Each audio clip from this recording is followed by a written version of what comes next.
morning, everyone. My name is Anna Serrano, and I'm the President and Vice Chancellor of OCAD University.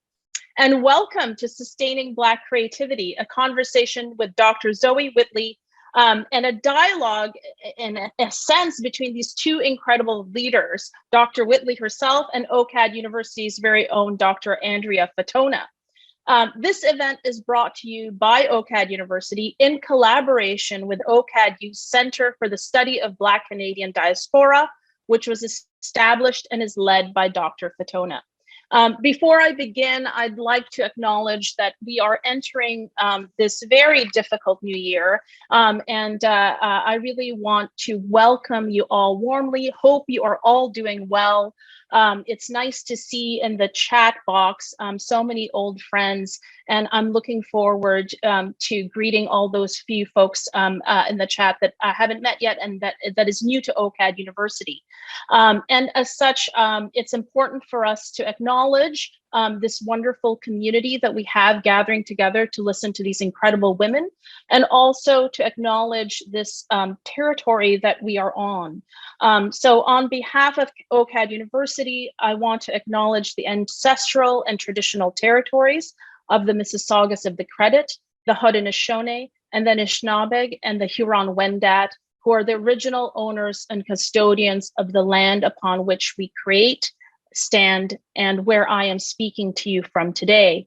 I also want to acknowledge the many traditional territories so many of you are joining from today all across Turtle Island and beyond. I'm so thrilled to welcome everyone to this inaugural event for the 2022 OCAD University President's Speaker Series. The priority this year for this speaker series is really to focus on the amazing contributions of leaders in the worlds of art, design, and new media who identify as Black, Indigenous, and people of color. OCAD University prioritizes the foregrounding of these voices, and the series is just one of the ways we can celebrate and learn from these wonderful leaders together. I had hoped that we might get the chance to gather in person for this year's series, but instead we have to just continue to persevere by engaging with our supporters in this virtual landscape. But regardless of the circumstances, the show must go on, and OCAD-U is committed to bringing together amazing creative minds from across this country and around the world. And as an example of that, our speakers today are actually in different time zones, countries, and even hemispheres. This speaker series would not be possible without the generous support of our sponsors and partners, and I would like to thank the Sherman Foundations as this presenting sponsor for the series. Shortly, our distinguished guests will discuss the present and future of art history and how shifting institutional frameworks can help sustain and build a future where BIPOC artists thrive. And it is now my pleasure to introduce them to you. But before I do that, I just would like to add, without the use of my handy dandy script here, that, as I mentioned earlier, it has been a difficult time, managing through the various changes that this pandemic has wrought, especially here in Canada, as we battle the ongoing news of what's going on. So I want everyone to actually settle, because it's important for all of us to actually welcome these moments where we can revel in the kind of conversation that can only occur between two people who have been invested and committed to their particular practices and have so much to share with us. And so let's throw away all of the other things that have been plaguing our minds, and let's enjoy and relish what I think will be the juiciest conversation about what 21st century curation means, as these two women discuss how they approach this particular practice and their work as it relates to prioritizing and showcasing and privileging the voices of BIPOC artists from around the world. And I'm really, really thrilled that we have both of them here with us, willing to share an hour and a half of debate and deep conversation with us. So without further ado, I'd like to introduce first Dr. Zoe Whitley. She's an American art historian and curator who has been director of the Chisenhale Gallery since 2020. Based in London, UK, she has held curatorial positions at the Victoria and Albert Museum, the Tate Galleries, and the Hayward Gallery. She is a Black leader in the arts who is at the forefront of empowering diverse voices. Dr. Whitley's work promotes exceptional Black and BIPOC art through local activism that reverberates globally. Her research interests include contemporary artists and art practices from Africa and the African diaspora. Next up, we've got Dr. Andrea Fatona, is an independent curator, a beloved associate professor in the Faculty of Art at OCAD University, and a Tier 2 Canada Research Chair in Canadian Black diasporic cultural production. She is concerned with and has published widely on issues of equity within the sphere of the arts and the pedagogical possibilities of artworks produced by Black Canadians in articulating broader perspectives of Canadian identities. Her broader interest is in the ways in which art, culture, and education can illuminate complex issues that pertain to social justice, citizenship, belonging, and nationhood. She is the recipient of awards from the Canada Council for the Arts, the Ontario Arts Council, the Social Sciences and Humanities Research Council of Canada, and was the 2017-2018 OCAD UMassey Fellow. So these two amazing leaders will be speaking with us today, and I'd like to invite our viewers on Zoom to use the Q&A button at the bottom of your screen, to submit questions at any time during the discussion.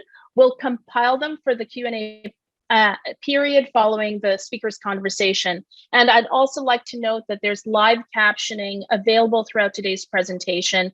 And this conversation is also being recorded and will be available on OCAD University's YouTube channel.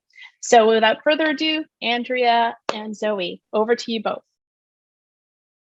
Thank you very much, President Serrano, for that wonderful introduction. I'd also like to thank Saida and Renzi and Omar from the IT team.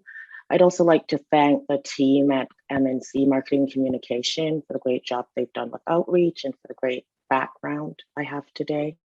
And Bobby, who's really assisted in pulling us together and making sure that this event happens and will happen without any hitches, we hope. Thank you, Zoe. Thank you very much for agreeing to be in conversation with me today. And thank you for sharing your work, which we will go through today. You know, I met you in 2011 following at the Position as Desired symposium organized by Dr. Kenneth Montague at the ROM here in Toronto. We were on a panel together. And since then, I've been following your career, your groundbreaking curatorial career.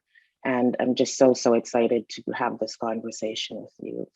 I just want to say that Kenneth's exhibition was an intervention into the museum's, the ROM's Sigmund Samuel Gallery of Canada. And, you know, exhibitions like that, as well as yours, from, I believe, 2007 at the V&A, follow on this really amazing work by Fred Wilson around the intervention into museums' collections to create counter narratives. So I'd like to start our discussion with your exhibition at the V&A around unsettling dominant museum narratives and move through your career highlights, Soul of a Nation, Venice and the British Pavilion, and talk about these projects, these exhibition making projects within the context of a broader question, which I've been pondering, and I believe you've been pondering as well. What can we learn from each other and each other's art making practices? What kind of strategies might we employ at this moment in time to sustain knowledge production through art making and knowledge exchange across a range of audiences and a range of sites. So I'd like to start a discussion around the intent of the V&A exhibition, The Uncomfortable Truth, and just talk through, what that exhibition sought to do. Was it actually, in your mind, successful in its intent? Oh. I just have to start by saying how thrilled I am to be here. So good morning, good afternoon, good evening, wherever in the world so many participants are joining from. And I'd also very much like to thank President Serrano and you and the whole team for having me. I feel very much hosted and held, even though we're having to do this virtually. So I really wanted to start there, that this is a real privilege for me. I also do a fair few of these talks, as I know you also do, but it's all too rare that I'm in conversation with a fellow Black woman whose work I also so admire. So it means a lot to me to be here today. To start with that project in particular, it does mean a lot because talks such as these, or CVs of any kind, tend to highlight the greatest hits and gloss over the lessons learned. And I think Uncomfortable Truths for me was an uncomfortable process. I enjoyed my 10 years at the V&A very much, because I was lucky to learn my job on the job by a group of very talented, committed, and generous women curators in the main. But I think there are a lot of things that you don't necessarily know in making exhibitions. If you're privileged enough to be able to work in a museum context and have a job that people get excited about when you tell them about it, you kind of just want to get going, right? You want to make an exhibition, and maybe you haven't really asked why or who's it for. And in 2007, which in the UK was the bicentenary of the abolition of the Transatlantic Slave Trade Act, I was given the opportunity to curate not an exhibition, but contemporary interventions around the museum. And I was very excited to do this because there were a number of artists that I wanted to work with, but equally, knowing the history of the institution, one of the things that I now know I was very much guilty of was turning my back on new audiences, and very much thinking that these were interventions for the people who come to have tea and scones at the museum every Tuesday, or something of that nature, that I was assuming a familiarity with the history of the institution, and that these disruptions would therefore exist in a particular context. I know we've got some images as well. And what ended up happening was, for so many new audiences, and for Black British audiences in particular, there was a real excitement and expectation for, well, finally, this will be a big exhibition that tells an aspect of our history in a way that the museum has already done with the Art Deco period, or the Victorians, or the Edwardians. And so to then be confronted, first off, by not even having all the works in one collected space, but to say, within these numerous miles of gallery, here's a map and go and find them, felt like work, felt like an effort, and felt, unpleasant. And then on top of that, if you're going to experience what you hope is an acknowledgement of your too little acknowledged history, and what you get instead are contemporary responses to that, there's again another kind of gap and disconnect. So while I'm incredibly proud of the artists that I was able to work with in that context, Lubaina Hamid, who ended up becoming my PhD supervisor, and in the UK, we're incredibly proud of, for many, many reasons, not least of which is her being the first Black woman to win the Turner Prize, and Yinka Shonibare, and a number of artists who I'm thrilled to have had the opportunity to have worked with so early in my career. The sculpture that was commissioned by Romuald Hazume, an artist from Benin, is now in the collection of the Smithsonian Museum for African Art, for instance. But within the context of the V&A and within a context that wasn't otherwise reflecting a history back to us, there was a certain kind of dissonant note that the project rang at the time. And so, at a time when, of course, email still existed in 2007, but it was also a time when certainly within a large institution, internal post was very common. And so one of the things that I told you in our pre-conversation is that throughout that exhibition, my enduring memory is one of the internal post delivery colleagues constantly apologizing to me as I'd get these daily manila envelopes full of complaints about the exhibition and not being able to find where it was and being really confused why, there was nothing that was telling a history from the 1700s and 1800s. So it was a big lesson learned in terms of who you're making exhibitions for and why exhibitions should exist. And I think it's something that as we go through from then to now has been something that's really come into sharp focus for me. Excellent. So, you're talking about, what I hear from you is this notion of the idea that exhibitions produced about Blackness need to actually present a kind of a holistic range of Blackness that everyone can actually hold on to. But in that process, what I hear from you is that we have to develop our audiences. We have to develop our audiences in terms of what the expectations are in relation to what we see and what's presented, but also in terms of reading practices. So I wonder if you could talk a little bit about that, this kind of burden of a particular kind of representation that as a Black curator and as Black curators working in spaces of lack, and there's a huge burden to present in particular ways. I mean, I see Soul of a Nation trying to grapple with some of these ideas around audience development and also what Black art might be or not be. Yeah, what we're seeing now is an image of half of a site-specific installation by Yinka Shonibare called Sir Foster Kunleaf Playing.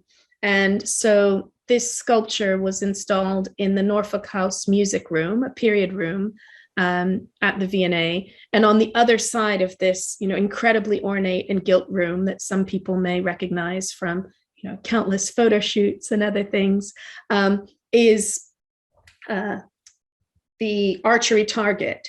And it's got kind of very beautiful kind of handmade fletches within it that also reflect the various Dutch wax patterns that are a signature of Yinka's practice.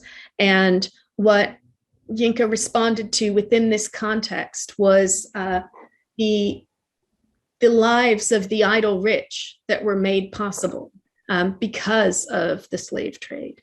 And here, Sir Foster Kunleaf was a young man whose family was involved in the transatlantic slave trade, and he had popularized archery as a pursuit, as a leisure time pursuit. So these kind of oblique ways of thinking about the realities of the slave trade and what it had done to us as a people and the way that it had created the world building and the opportunities for others was an aspect of this project. But to come back to your point about context, I think that that was also something that I took for granted in this project. And so to come back to it, I think that it's so important to make sure that not only are we asking who is this work for, but making sense of how it's communicated. So just beyond the archer's bow, in a wooden case is a a work by Fred Wilson, actually. Fred was also in this exhibition. And it was a work called Regina Atra. And it's a copy of the Queen's diamond diadem. So one of the crowns in the Crown Jewels collection, but made out of black diamonds and black pearls instead of white ones. And that was popular with people just as a kind of beautiful, spectacular object to see. But I think with any of these contexts, and in thinking about that kind of curatorial imperative, I always think it's important to ask the question and to really interrogate ourselves in this process of how are we making a welcome? How are we making our work shown? I think even in what we've been able to witness in terms of how OCAD wanted to make sure that those of us are comfortable virtually, I think is part of an understanding of meeting an audience and showing respect and care for that audience. I know that care is very much an overused term in curating at the moment, or I wouldn't say overused. I think it's got a place that I don't remember it having when I started off doing this job. And so I appreciate that it's so present now. And I think that it's in those kinds of spaces that we can seek to expand contexts, but equally to keep asking, how can we make sure that we're not turning our backs on our audiences, or what might be being taken for granted, or that we are assuming that maybe needs to be spelled out. Yeah, as you speak about that, in terms of my own work and this notion of care, I'm always at this point really quite reticent for constantly taking up this notion of care because of the ways it's being sort of sold back to us. But in the context of my curatorial practice and trying to work with communities and identify communities for work, something that seems really important to me is a real respect for our audiences and our public's intelligence, and the need to be part of that feedback loop, understanding practices and processes of reception as well. This work, you state, was collected by the Smithsonian. I wonder if you could just talk about that, because I think it's also important for the works of Black artists to end up within spaces that they're there in perpetuity for audiences to engage with. Can we move the slides along, please? Thank you very much. This is a work by Romuald Hazume, as I mentioned. So this was installed in the John Madejski Garden, which was then a new space in the courtyard within the V&A. And so it's an Ouroboros, so it's the serpent figure of the serpent swallowing its tail.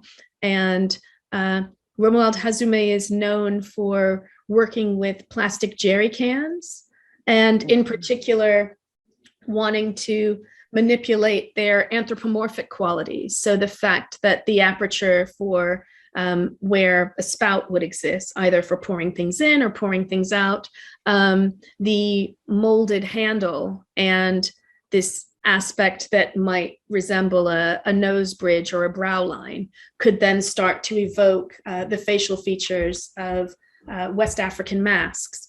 And so what he'd done on this incredibly large scale with this serpent, or this symbol of something infinite, was to reflect each one of these jerry cans being like the face, or the scale of this serpent being the life of an individual caught in the kind of toil of present day enslavement. And to make clear that in the same year that the bicentenary was being celebrated, that certainly there were individuals still enslaved throughout the world. So this wasn't only a time for celebration of an act being passed that was a great humanitarian act, but equally the ongoing humanitarian suffering that needed to be understood as something that wasn't consigned to the past.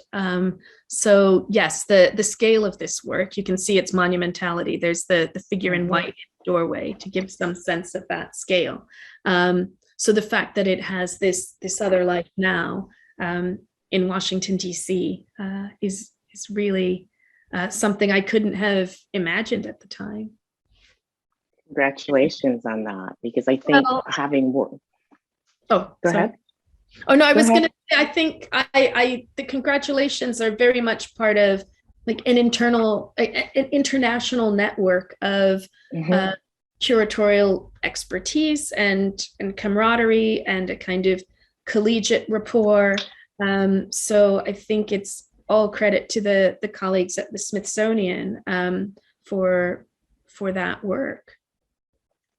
We'll talk about collaboration and the need to work with others to really bring our intent to the fore. I'm going to use that to sort of move us forward to Soul of a Nation, and ask you to just, think with me through how you've moved some of what you've learned from the V&A with regards to audience development, working with living artists, trying to actually move what you just talked about with regards to the V&A show, that they're, these ideas are not about histories, they're about our present as well. And so, for me, the Soul of a Nation show is a groundbreaking exhibition that really helped us to see and continues to help us to see the range of Black art being presented from the 60s to the 80s, I believe it was. I mean, I've poured over that catalog. I didn't get to see the show, but every time I read the catalog, something else comes into focus. So I wonder if you talk about, this idea of collaboration. You co-curated that exhibition. It seems to me that you collaborated deeply with the artists that you've worked with. I get that sense from the essays and from the personal information that comes to the fore in the essays. So whenever you talk about working with Black artists, living Black artists, and also that other component that we talked about, how do we develop our audiences to actually read the types of works that are presented in these contemporary exhibitions, but specifically the Soul of the Nation exhibition? Yeah, well, and could we move, before we go there, could we move the slides forward to images from Soul of the Nation? Thank you. Just to say, while that's up there, that's a very small excerpt of Naming the Money, a series of 100 painted figures by Libena Hamid. But yeah, we can skip ahead. So I guess the most important thing to say is that there's, this is The Shadows Took Shape, which I co-curated with Naima Keith at the Studio Museum in Harlem in 2013, is that there's a 10-year period between Soul of a Nation opening in 2017 and Uncomfortable Truths having closed in 2007. So yeah, many lessons learned between them, but I would say chiefly is the one from my PhD supervisor and someone I'm fortunate enough to think of as a mentor, Libena Hamid, saying, listen to artists. And I feel like with Soul of a Nation, I often start by saying that we made 65 promises and kept them. So that's, I feel very, very proud of that, of having only exhibited the artist's works on the terms that they themselves had expressed being comfortable with, or that their families were comfortable with, and working closely with them on that. So even being able to do that was a privilege. But we can move the slides forward to talk about this project. So yeah, here we go. So this is, thank you very much. This is the 10th room of the exhibition out of 12. So we're nearing the end of the exhibition here, but what we have in the foreground is Martin Puryear's Self, that kind of black obelisk-like shape. Sam Gilliam's Carousel Change, the draped work on the far wall. Melvin Edwards' Curtain for William and Peter in barbed wire on what should be everyone's left, the way we're looking at screens. And then this beautiful, luminous, glowing fluorescent pink that's emerging from Texas Louise is a monumental canvas by Frank Bowling. So one of the things that was really important in this exhibition was to find a way for the medium of exhibition making, the fact that you're walking through space and you're there with an artwork, for the artworks to be able to be in relation to one another. So the works in this room, for instance, are artists who were in conversation with one another, looking at one another, talking to one another. Certainly Melvin Edwards and Frank Bowling, and from where the photographer would be standing to even take this picture, on the wall just behind is a work by Jack Whitten. And the way that these works have a relationship with one another, but also the way the artists had relationships with one another, really guided the journey that we were hoping people would go on from room to room, so that even if you weren't being led through the exhibition on a gallery tour, you would be able to understand, even just through the range of expression in each room, and the fact that there were artists' quotes kind of animating the whole space. And so you could walk through the exhibition and be nodding your head at all of these different positions. But if you stopped for a minute, one person's quote and another person's quote would be like completely diametrically opposed, or even spending time in the gallery with Melvin Edwards as a small example, with something like Curtain for William and Peter.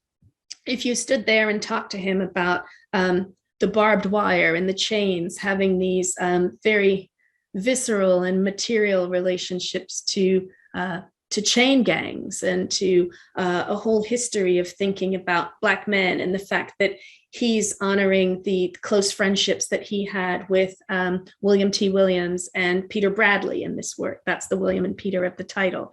And then he would immediately take you to the cast shadows, the positive and negative space, and the broken line of the barbed wire. And if you were to start the conversation there with the positive negative space of the interlinking chains, then he would take you to the chain gangs. And the fact that it's not either or, it's both and, is actually the beauty of the story. And because we've been so fortunate to spend time with artists and to find out how they wanted to be seen, that we talked through the structures of the way we would create this suite of stories and kind of exhibition histories through how artists were talking to one another or disagreeing with one another, and using their art as the kind of generative creative tool for sparring and kind of thinking through these issues of what it meant to be a Black artist at the time, of what it meant to make art between 1963 and 1983, and to give no single answer to that question, is, I think, perhaps why the show was able to really resonate with so many people, but equally because there was a specificity of intent in terms of why showing these works together for the first time, or many hadn't been seen publicly ever in the UK, or some hadn't been seen publicly in a good 30, 40 years, was an important part of saying there's a reason why this exists and why we want this work to exist. And to your comment about the catalog, I think we felt that it was very important for the catalog to not try and replicate the exhibition, but for it to be something in its own right that people could then consult. And if you're not interested in an art historical essay, that there would be these kind of first person narratives that we were also very fortunate to have, so that we were in every way looking to honor the histories that had came before, and to make very clear that we're telling a story, not the story. And we're also building on the scholarship of so many other colleagues and peers and elders, and that, you know, we didn't think of this as in any way a kind of definitive presentation, but by starting with the artists and wanting to honor their voices, I think that left a lot of room for the audience to find their own way within that. Well, I think the exhibition and the catalog are just such important groundings in creating an art history, a Black art history, but also the conversations, again, you know, those embodied conversations around the production of art. So for me, that's just such a joyous thing every time I read the work. But what else comes out? And it's based on your essay in this catalog around figuration and thinking through the works and thinking about the works that we're generally used to seeing in relation to Black art. And I want to talk about now, you know, the range of aesthetics in the exhibition, the move from figuration to abstraction, the materiality in the show, just the range of stuff, objects, and ways of expressing Blackness and Blackness's engagement in the world is it's super packed. It's chock full of those types of engagements. And I wanted to talk about then, you know, this notion of figuration and what we expect to see, how some of the works in Soul of a Nation challenge what we expect to see of Black contemporary art. Yeah. Well, I suppose I think it's one of the successes of the exhibition of just laying it out for the range to be seen. Well, thank you. So the room that you will have come through in the tape presentation before you come to this 10th room, room 9 and 10 were kind of like two sides of a coin, because there was this room of figurative works, a wall of works by Barclay Hendricks, but then also Buford Delaney. There were a number of other painted, Emma Amos. There were a number of other works on the kind of the opposite wall. And there's something about moving from a room of really powerful figuration to a room of really powerful abstraction to understand that there are so many different registers in which an equally persuasive point can be made. And I think that in putting the show together and in thinking about that, so much of it really came back to thinking about the theorizing around what could and couldn't be Black art at the time, you know, whether it was Larry Neal and other individuals saying that Black art was meant to express something, and other artists saying, well, no, as a Black artist, the thing that I need to do is to express who I am in the way that I feel is right. And again, so I think that's where, because that's where we started the exhibition. We started it with Spiral, a loosely formed collective of artists who'd attended together the March on Washington for Jobs and Freedom. And as a result of that, they started asking themselves the question of what at the time, you know, it meant to be a Negro artist and what they should be making work about. And the fact that for Reginald Gammon, that was actually reflecting the spirit and the visuals of the march, like down to the kind of picketing placards. And then for Norman Lewis, that would be a very different evocation of something like the terror of the Ku Klux Klan, but to abstract it in such a way, and then to call the work to evoke America the Beautiful in the title, becomes something very barbed, but certainly not immediately legible. And the fact that for someone like Romare Bearden, for whom he'd said at one point that the Black man had become too much of an abstraction, this way of then returning to photographic collage as a means of not only incorporating images of his peers. William T. Williams, as we walked through the gallery, showed us his own face as a young man that had been included in one of Bearden's beautiful compositions. But the fact that these images could also be made from various images kind of cut and reformed from the African-American press, but also from the Saturday Evening Post or Life magazine, and really that to recompose these composites of a rich and varied life. And Bearden also said that it mattered to him as much the kind of Harlem of the Dutch masters as it did to the Harlem where he lived. So, you know, Harlem with two A's or Harlem with one. And I think this multiplicity of ways of being really became the through line for the exhibition. that and this insistence on artists and their selfhood and their ability to articulate. Sure. I think that also. And to not be, that the exhibition didn't have to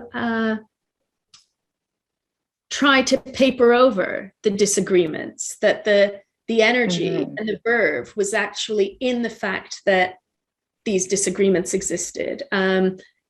Perpetually during our research, which took place over 2 years of really intensive travel, I don't think there's a single artist that we went to see or spoke to that at one point someone didn't say, well, I was never Black enough for someone else. And this includes people who are part of the Black Panther Party. There's this constant thing of this movable notion of Blackness that no one person was ever able to meet, no matter how much we think of them within our cultural pantheon. So that was also incredibly eye-opening to think about this notion of Blackness that was always something that can't be fully apprehended, or that was much more capacious than maybe extrinsically we're told we're allowed to be, but intrinsically comes out in the work.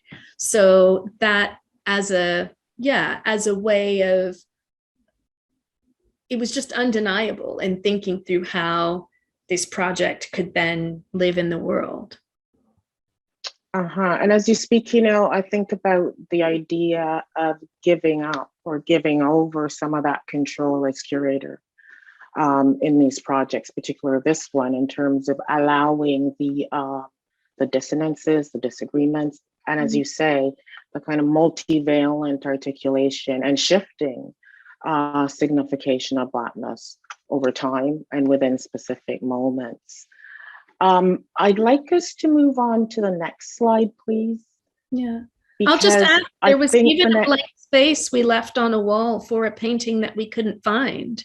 And that also ended up being part of the story, that an artist who was incredibly well regarded in the 1970s, but didn't even know where a work of great import had gone, because at the time, the mainstream institutions weren't collecting work that had any kind of, certainly that kind of overt political messaging that this particular painting had. So by displaying a very small vitrine of some of the printed ephemera that had accompanied some of the artists' exhibitions, for instance, at the Studio Museum in Harlem, but only a label with an image of the painting that we would have liked to have shown. That was a way of acknowledging, again, the kind of the fundamental partiality of any of these endeavors, and the fact that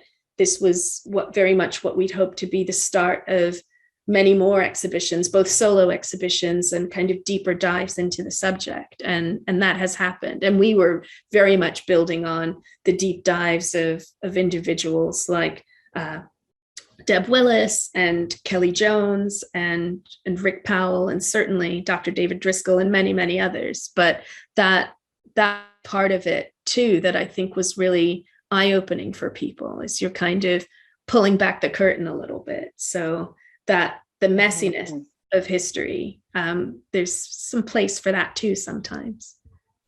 And the messiness of curatorial practice as well. As you sort of tell us the process and what came to fruition and what didn't. Before we move on to the next, to this slide, just wanted to, a question came up. One of my colleagues who went and saw the exhibition in New York City commented to me that there were a number of non-Black artists in the exhibition. He was really struck by Virginia Jaramillo's work. I wanted to just ask you the question about your intention in creating these kind of relationalities between, or relationships between, Black artists and other artists in the context of Soul of a Nation.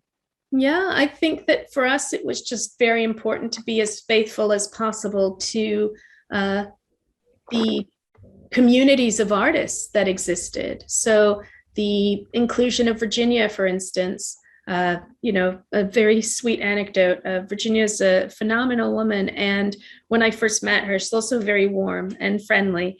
And at a certain point in our conversation, like we struck up a rapport, it's going very well. And then she kind of leaned in and whispered, "You know, I'm not Black, don't you? Because I'm very excited to be in this exhibition."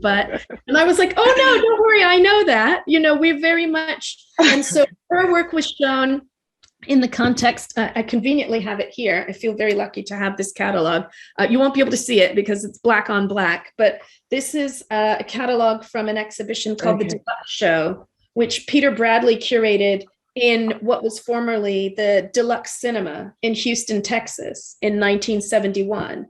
And Virginia was in that exhibition, along with Peter Bradley, Anthony Caro, Ed Clark, Sam Gilliam, just naming a few, Al Loving, Kenneth Nolan, Julia Lipsky, Larry Poons, William T. Williams. So that as an example of the way that artists weren't necessarily segregating themselves and were part of these wider communications and conversations, was also part of the story.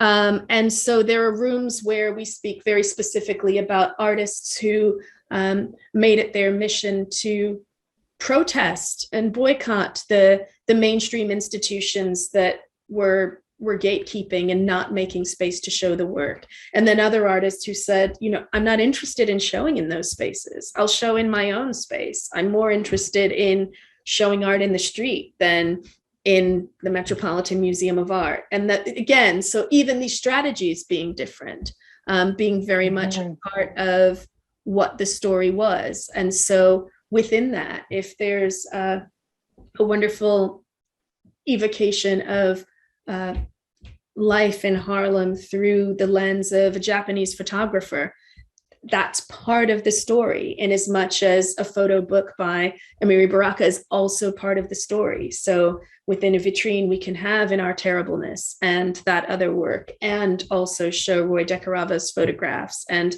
talk about the existence and foundation of Kamoingi. So all of these kind of rich and multifarious ways of getting into the history, I think signals some things. And that doesn't mean that Blackness wasn't in every way the center of this exhibition and the anchor for it, or the multiple definitions of Blackness, but that we can also make clear that within these debates, there was also room for a number of different points of view.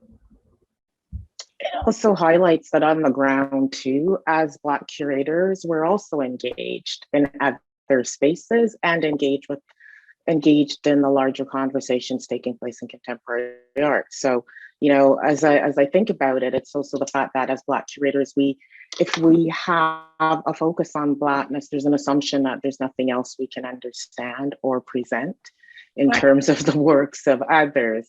And, it came, my earlier framing of the conversation was really about that as well. This notion that we do move across different spaces outside and inside of Blackness, right? So those spaces inside of Blackness, as you've highlighted through the disagreements between artists, right? Is that there's no monolithic space, and there's no one space that I would say Black curators actually reside in, that we engage with the broader space. 100%. So I'm going to move us. Go ahead. Oh, I agree with you 100%. I think that's a very big part of it. And that was one of the things as well. I think this sense of somehow limiting the conversation to think that it only exists within a particular neighborhood or within a particular community, and the fact that it is wholly international, and that, the way that, Frank Bowling's kind of Guyanese background and his Britishness, what that brought to dialogues, and I think a very incisive critique around abstraction as it was unfolding in New York, is also a part of the story that we were telling. So the fact that, people coming thinking like, oh, Black art, I know what this exhibition is going to be about. And then to leave thinking, oh, wow, even that as a notion, it meant one thing to one group of people, and then to someone else, it means something entirely different. And that actually I can now hold both of those things in my head, is exciting. It is exciting. And it's exciting for us, I think, to continue as strategies to ensure that we've got the range of articulations, and also not pave over the notion that within Black communities, Black diasporic communities, there's never always agreement on things, right? How do we allow those differences to come to the fore? Because I think they really actually, they really benefit the complexion of the conversation, the depth of the conversation. And I feel that, in certain ways, based on those external demands of us, we tend to not want to talk about the ranges of differences. That's evidenced even in, so we're on this slide of me giving a tour to some children right before they were kind of profoundly traumatized by one of Faith Ringgold's race riots. I managed to pull them back from the brink, but still, it's quite a bloody image. So I was like, oh, okay, children, it's okay. But when we were looking at this work by Bearden, for instance, and this is the work that has, so Conjure Woman is there, and I can see William T. Williams's eyes peeking out near the top of this one. But one of the things that I discussed with them in terms of the art making practice of how these collages came to be projections using a precursor to the photocopier, was that Bearden had initially proposed collage as a means of everyone kind of thrashing out these ideas together and kind of working on it collectively. And, as I'd say in these contexts, I'd be like, and the other artists basically like, nah, you're all right, mate. Not interested in that. They didn't want, they're like, no, collage is your thing. And then here we have America's preeminent collagist of the 20th century. But, even thinking about that as a way of thinking through these questions, of wrestling through it, through an art making process, through the innovation that exists, I think is really telling. And having been able to get underneath that a little bit through talking to, certainly not Bearden, who'd long passed away, but individuals who knew him well, and friends, and people for whom he had served as a mentor, I think it created such an active way of understanding artworks as something that don't just live on the wall, but that also undergo a process of making. And I think we tried very much to make that come alive for people in this space, so that they could start to approach what I've come to see, because I don't think of myself as an art historian at all. I always feel like with art history, you have critical distance. And I think the way that I work with artists, I benefit from the critical proximity. And that's a different but equally valuable set of things that you learn and then want to share. But in talking through the process of how works like this were made, or how, why collage even as a method became really interesting part of thinking through a lot of these bigger questions around not only identification, but how artists were approaching what it meant to live and be in the world. So you brought up in terms of the slide, you brought up the word trauma. I want to, think about us as curators presenting what's called difficult work, and how we actually work with different audiences, different publics through this traumatic experience that one might be involved in upon reception of the work. You and I talked in our short pre-chat about the work, what was it, Hanging Man, Sleeping Man? Yeah, by Robert Cooper. And Exactly. And so this notion of trauma presents itself differently for different subjects and different folks in the world. As curators, as part of trying to present a different narrative or create counter narratives, I just want to talk a little bit about the care one must show for different constituents who engage with works, from the cleaner to the curator to the audience to the security guard. How do we think through sustaining and dealing with what might be considered traumatic in those contexts? I guess it comes from listening above all.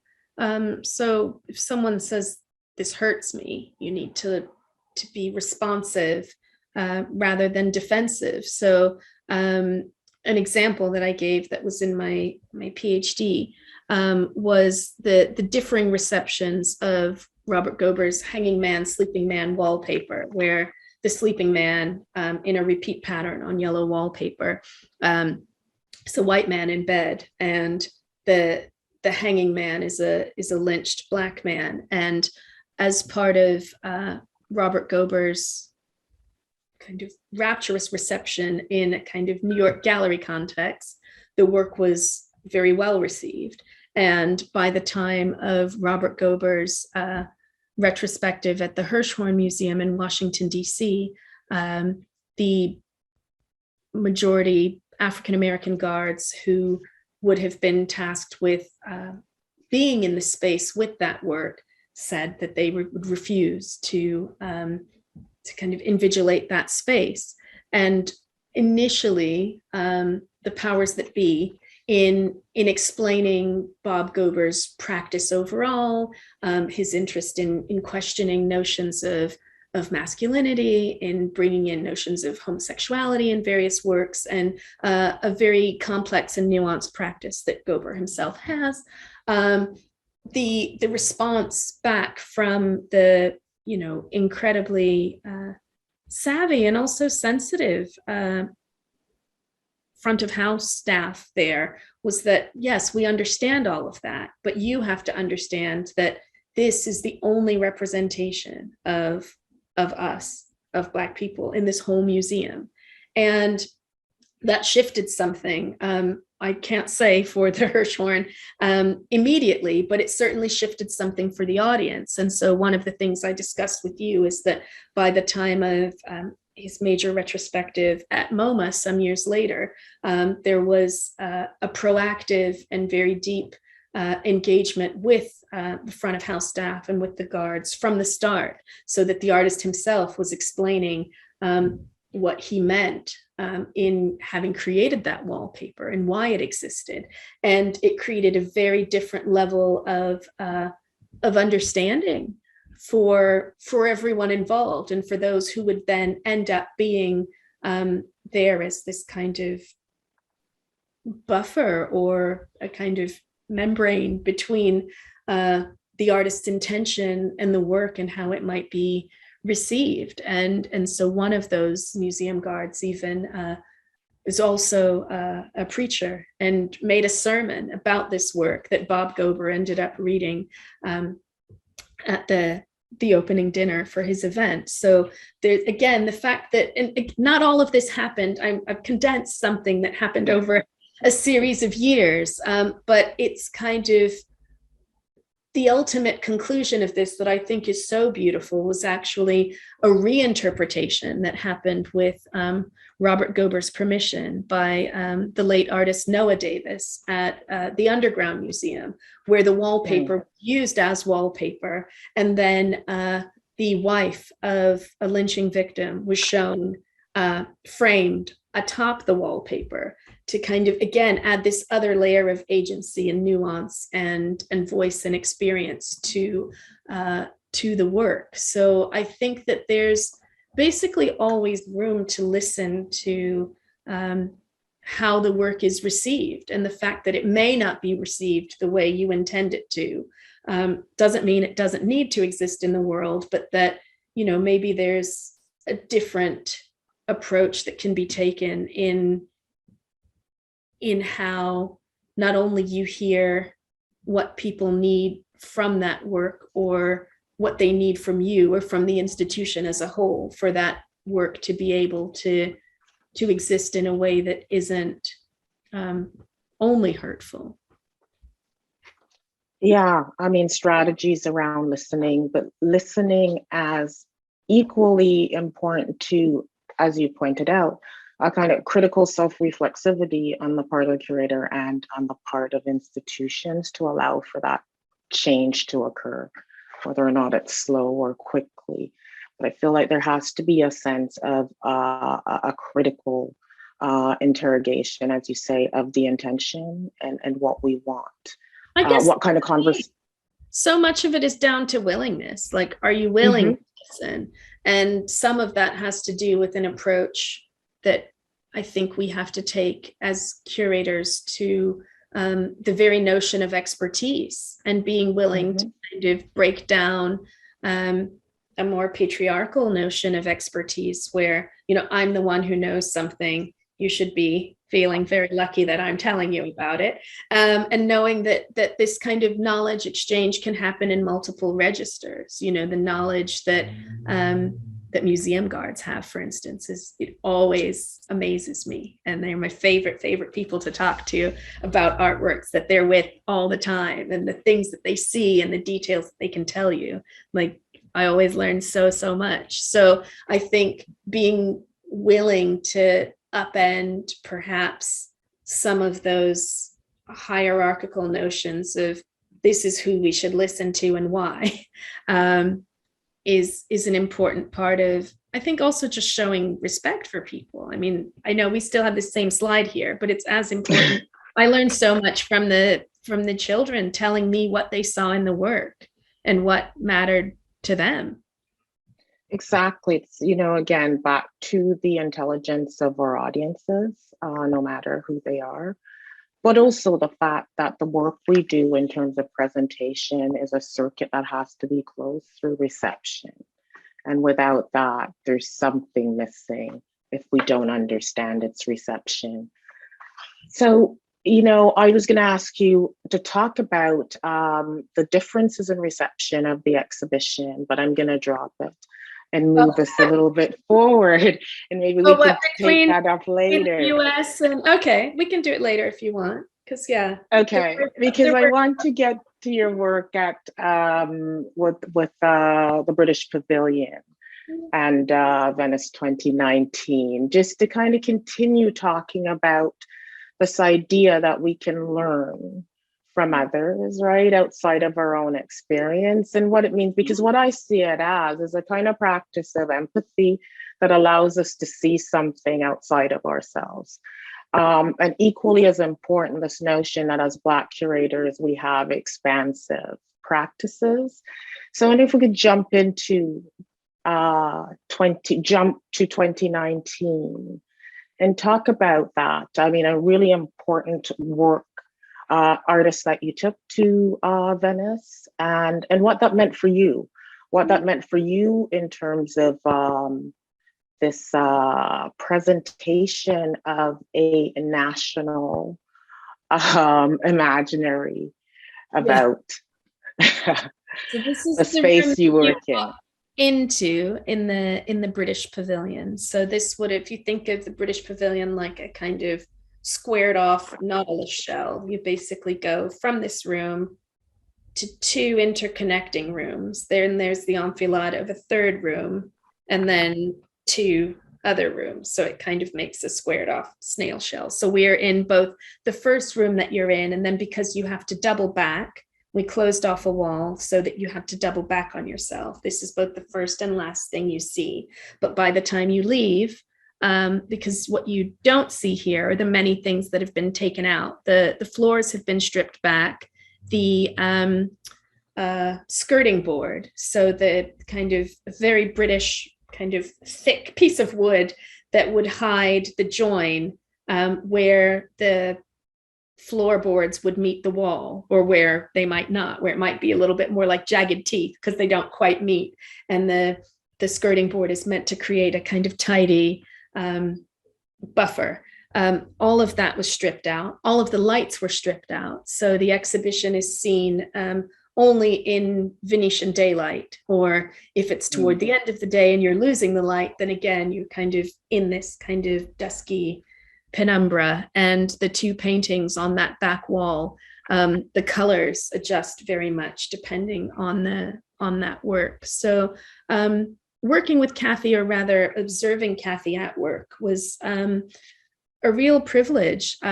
She's a very private artist, an artist who really knows her own mind in terms of how work is installed. One who, as an artist from Belfast, so an artist from Northern Ireland, who lives and works in Glasgow, and is very, very much a figure who inspires great respect from like the whole artist community in Glasgow. It's really amazing to see someone who is very uncompromising in how she works, but I think very generous in how she treats audiences, and wants for audiences, precisely to your previous point, to be able to make their own interpretations, to find themselves in the work, or if they're confounded by it, to be there with those feelings, and not to have to rush in and say, well, this is what the artist wants you to think. Don't worry, here's a very long text on the wall that will explain everything. So it's impossible in an installation of Kathy's to spend more time, reading than it is looking and questioning, and hopefully just being with the work. So this is an opportunity that I applied for like a job. There's an open call that's made, and I applied for it. And unlike a number of other national pavilions, the British Pavilion does a system where I was the first curator that they invited who hadn't been kind of an employee of the British Council. So it was a trial in some ways, but then even with Sonia Boyce, who's representing Britain in 2022 this year, so opening in April, the way that she was paired with the curator Emma Ridgway is these kind of processes that happen somewhat in parallel, and then you kind of joined and work together. So I think very much what I'd said earlier about listening to artists is something that felt very important. Thinking about the very contested notion of nationhood generally, but also Britishness specifically, was very much an inflection within the project, but also making sure that, again, there was space for Kathy to make the exhibition on her terms, and the way that made sense for her. Was my job. So yeah, it was really a special thing to be able to be a part of, also because Venice is a pretty extraordinary city. So if you're lucky not only to go there, but to spend, an extended period of time there over, the course of 2 years, is pretty great. But I think there's something particular to Kathy's practice that I appreciate because of the constant questioning and undoing of so many of the curatorial practices that we take for granted.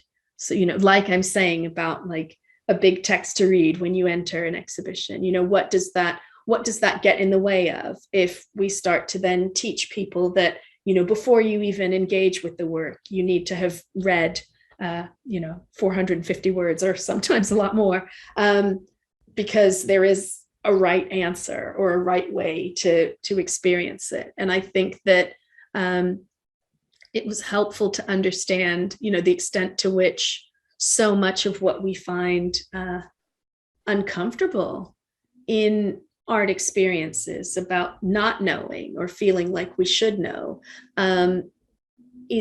are there different ways to allow people some space to come up with their own interpretations of things. And I think that actually in most modes of exhibition making and how we show things, it's very hard to do that without people feeling a little bit lost or unmoored, and like they then want something to grab onto.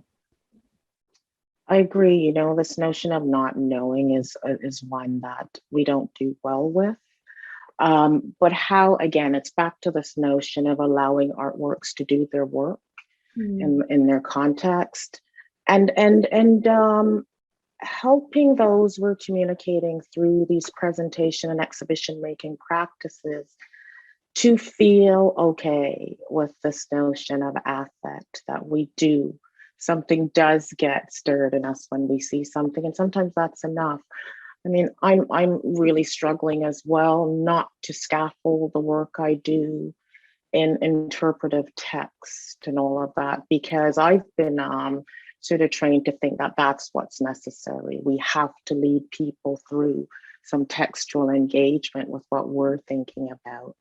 So this notion of not knowing, and a particular kind of euphoria when one engages with something that we aren't necessarily used to, as being very important to finding that space within ourselves of our own knowledge of what it is we're engaging with.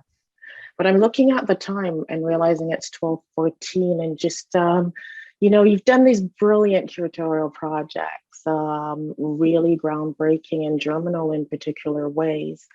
And now you're at the Chisenhale in a director's role. And I'm just wondering about the transition from from curator to director, and what that allows you to do. Wondering about that. Oh, well, I started in 2020, so it's hard. You know, it feels like early days, but this is what our gallery looks like right now. We've got a pretty glorious installation by Ryndon Johnson of last year's Atlantic. So it's pretty great. So that I'm very excited by.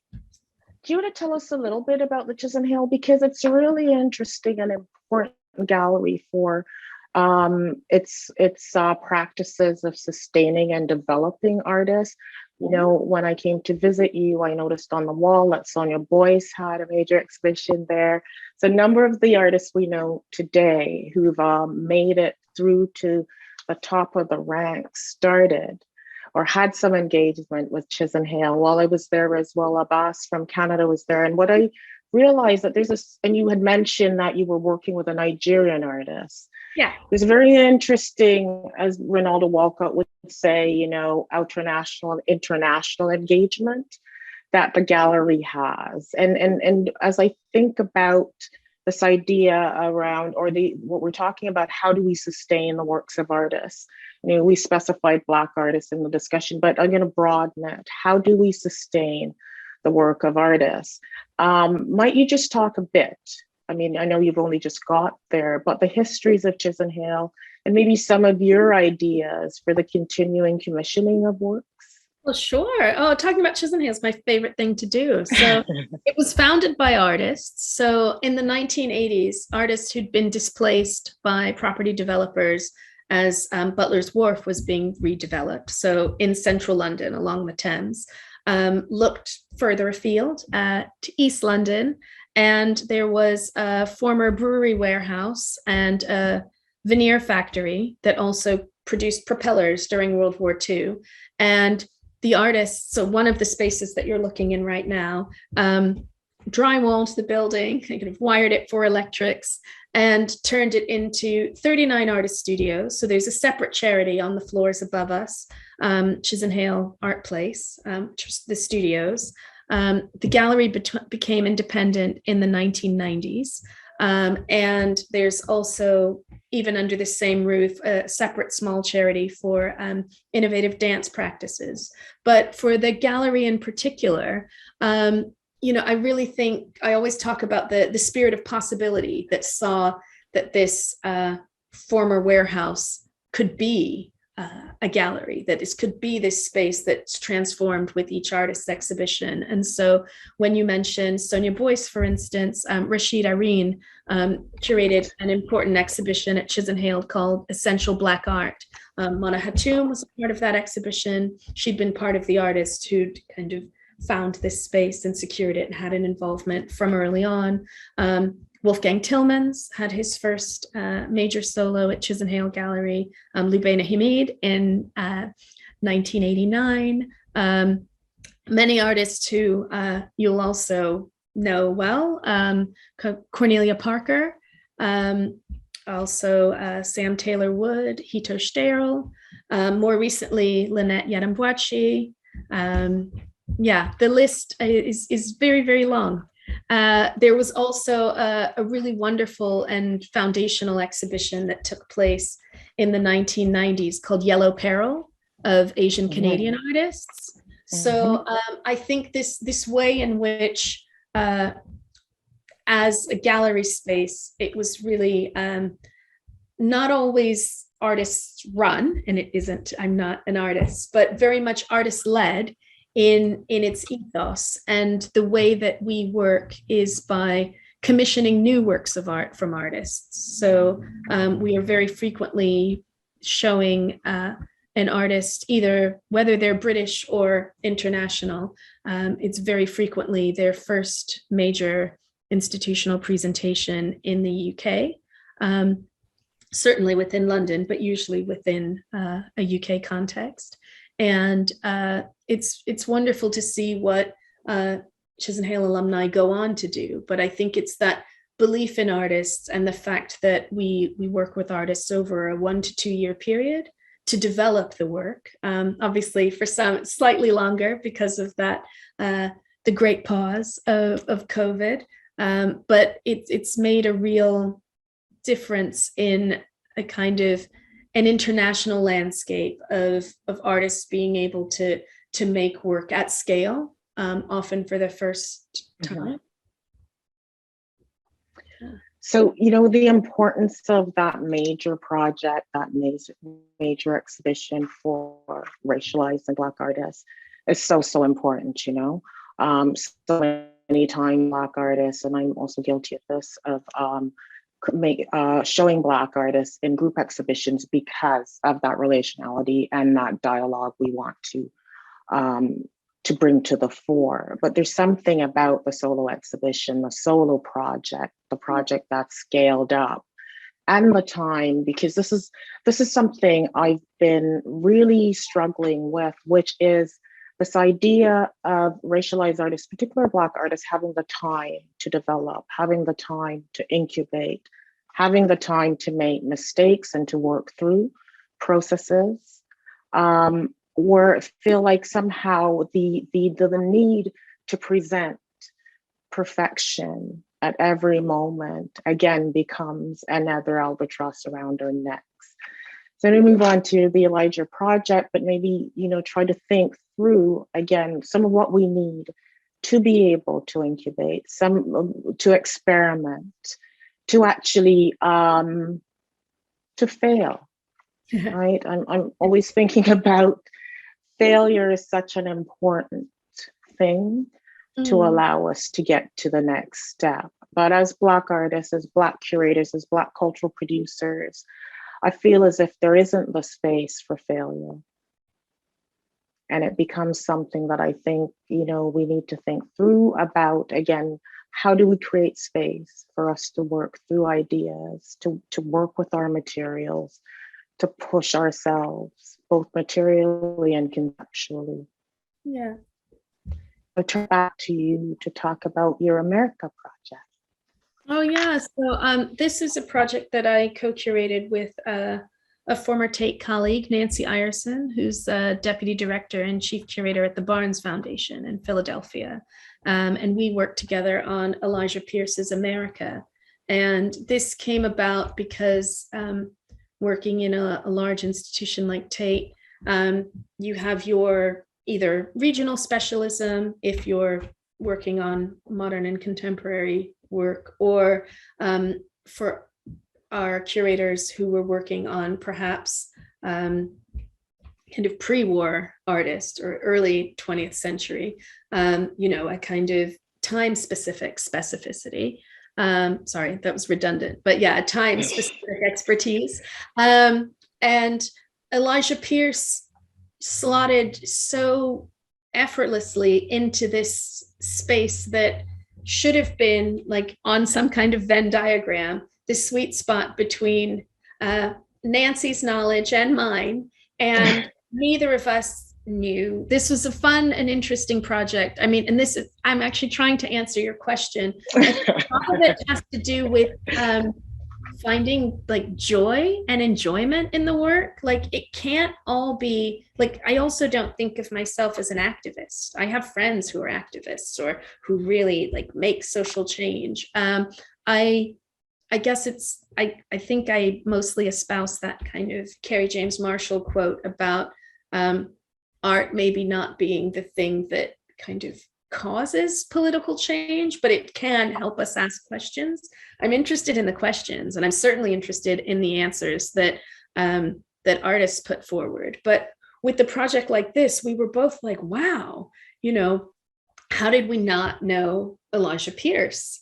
Because based on the fact that he was alive for most of the 20th century, it should have been an artist who was known to both of us, but in fact was known to neither of us. And this is because he was self-taught.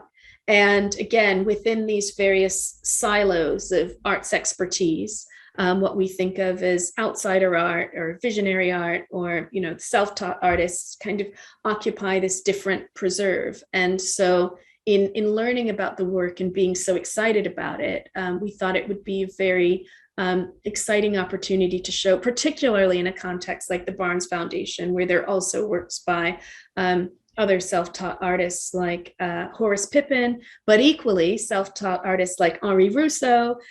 You know, I think we think of self-taught artists as only being, you know, we think we can limit like what that looks like or what that is, but you know, there are, you know, French male artists within the canon who also fit within that remit. You know, you could say that about Gauguin. So I think that we wanted to play with that, some of those art historical assumptions, and then say that even if we were to adhere to those, then we can absolutely celebrate the work of a wood carver of really unique and original sensibility, like Elijah Pierce. And so that was an incredibly fun project to do.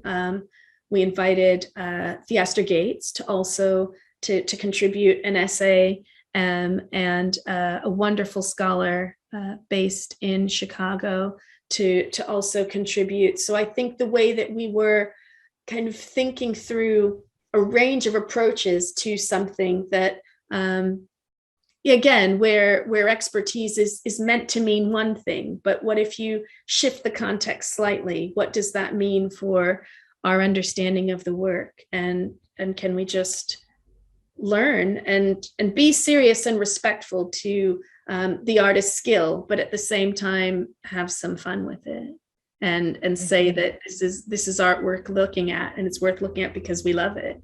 So I think, to me, there's something to that in the work that also answers your previous question about that kind of that heaviness or the responsibility and the seriousness of the work, and with which there is, you know, of course, a dedication to the culture, to any number of things, but to also say that, yeah, we can enjoy this too. Really, really important point about that you just made around the joy that we need to create and to exist in that joy without anything else being the underlying frame. So thank you for that. A lot of times we get shut down in having to always put out the difficult issues expressed in the art and all of that.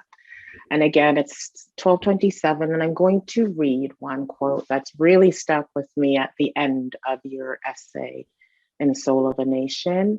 And then I'm going to open it up so that our audience members can have some access to you, not just me.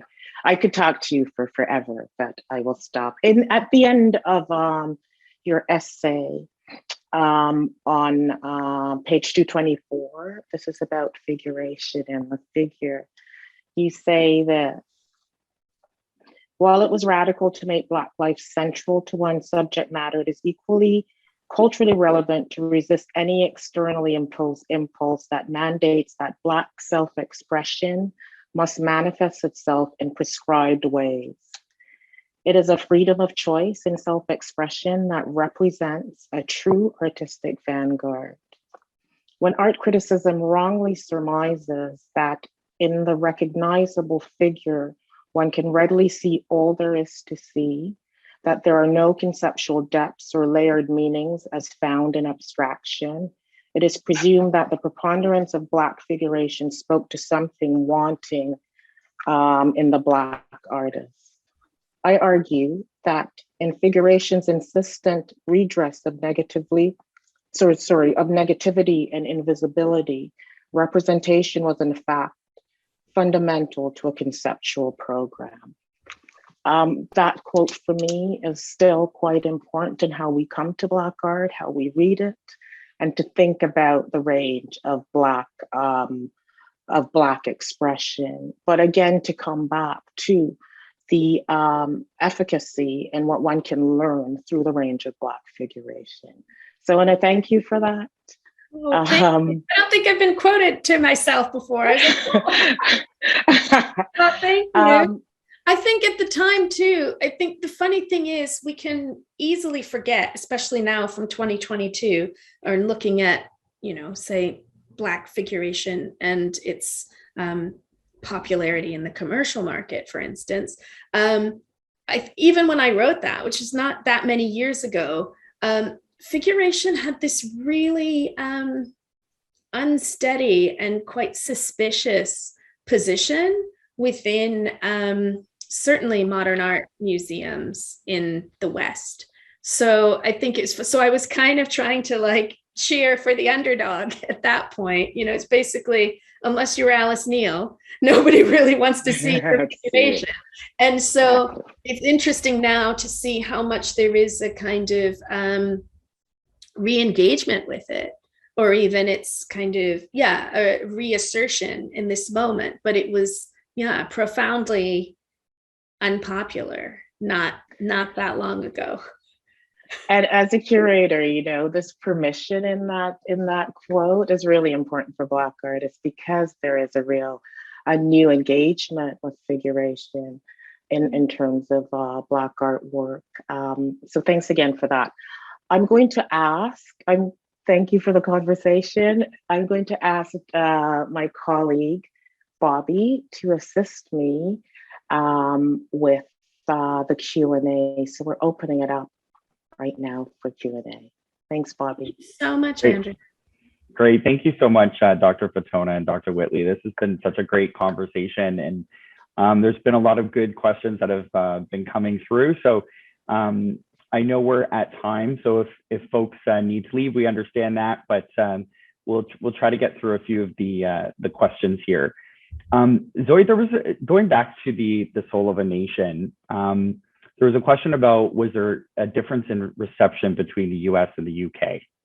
Yes. Oh, thank you very much, Bobby, for everything you've done to bring this session together. And I will try and be quick so that, maybe we can answer a few more questions, but I've really enjoyed the conversation.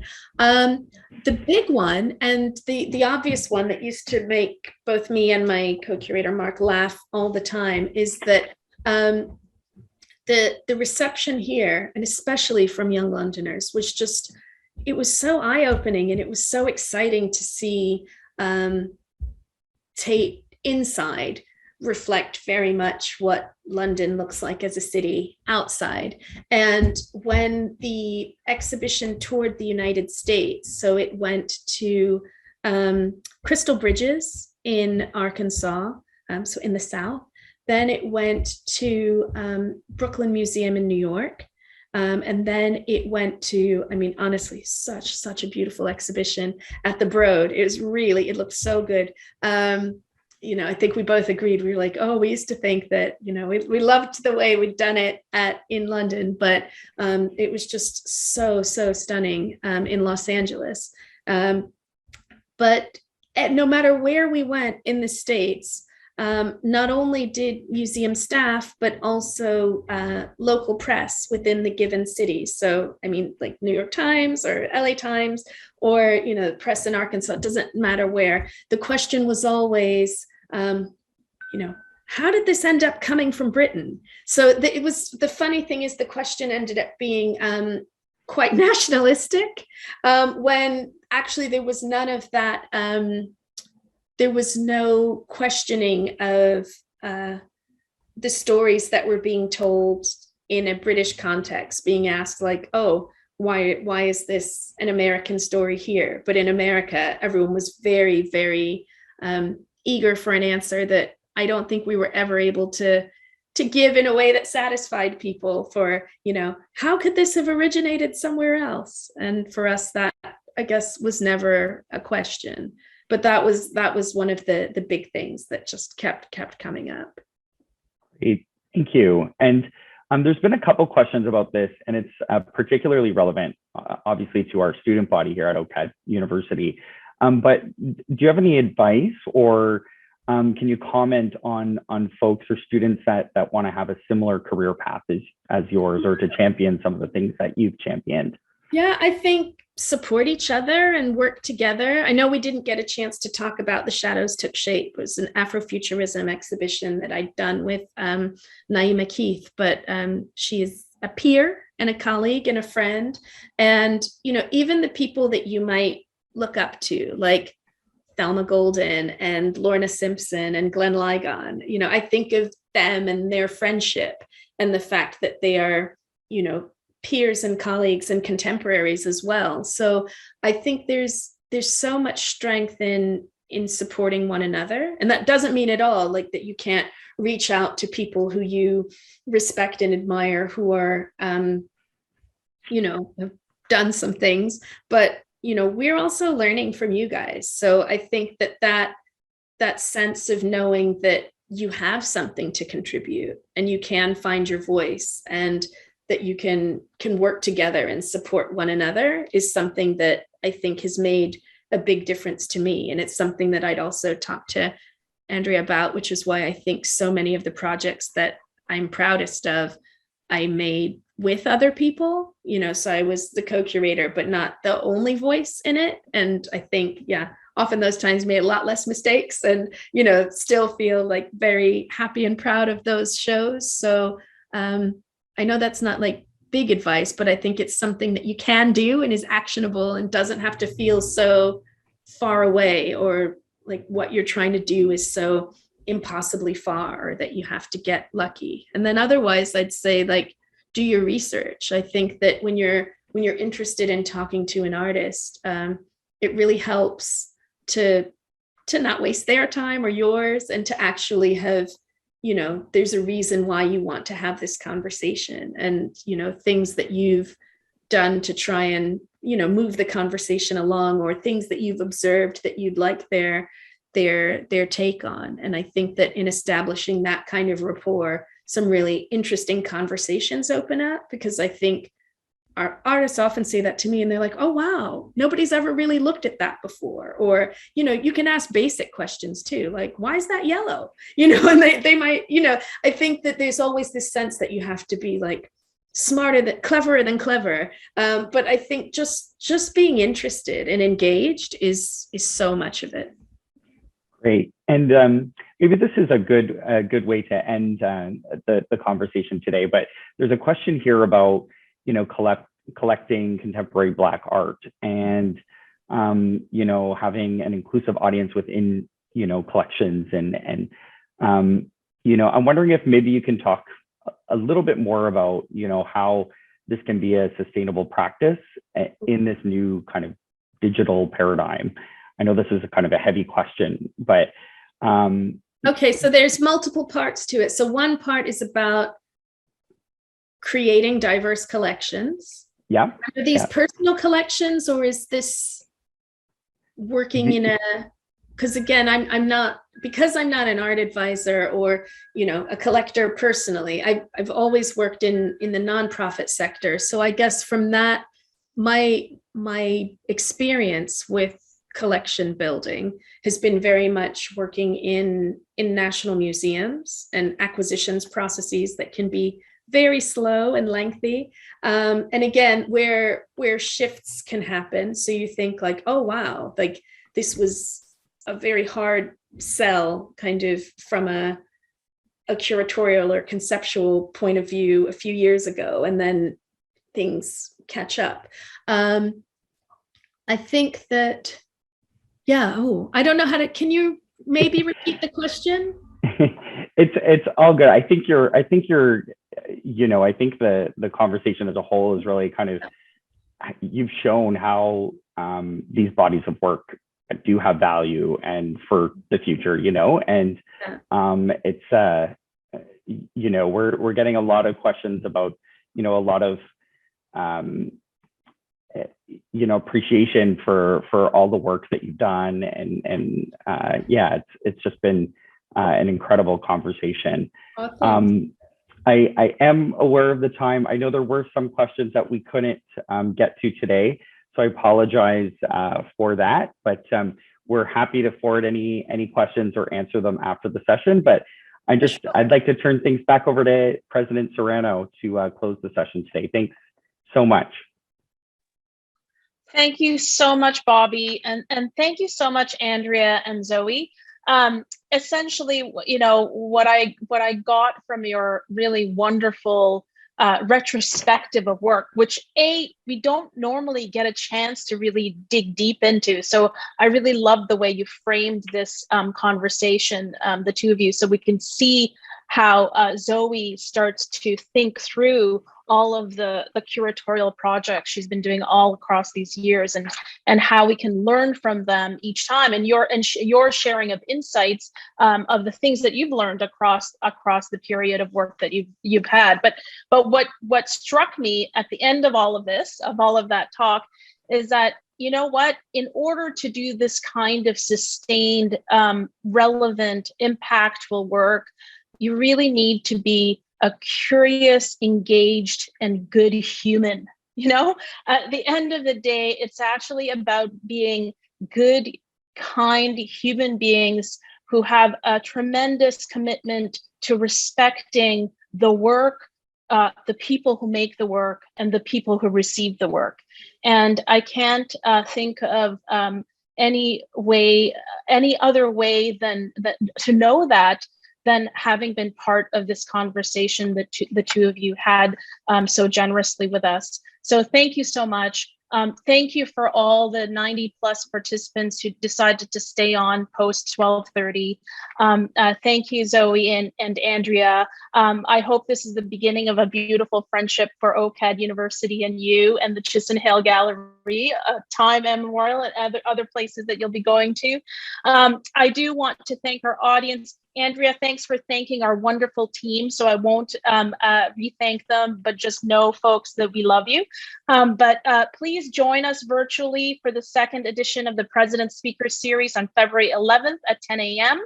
titled How to Dress a Tyrann Emperor, a Respectful Dialogue with Costume Designer Gersha Phillips, a costume designer from Star Trek, Star Trek Discover, because there's many Star Treks. So Star Trek Discover, along with dozens of other film and TV shows, and it will be facilitated by none other than OCAD University's Dean of Design, Dr. Dory Tunstall. So that's where you would register. And on that note, what a wonderful day that we've had with you both. Have a great afternoon, and see you all soon. Take care.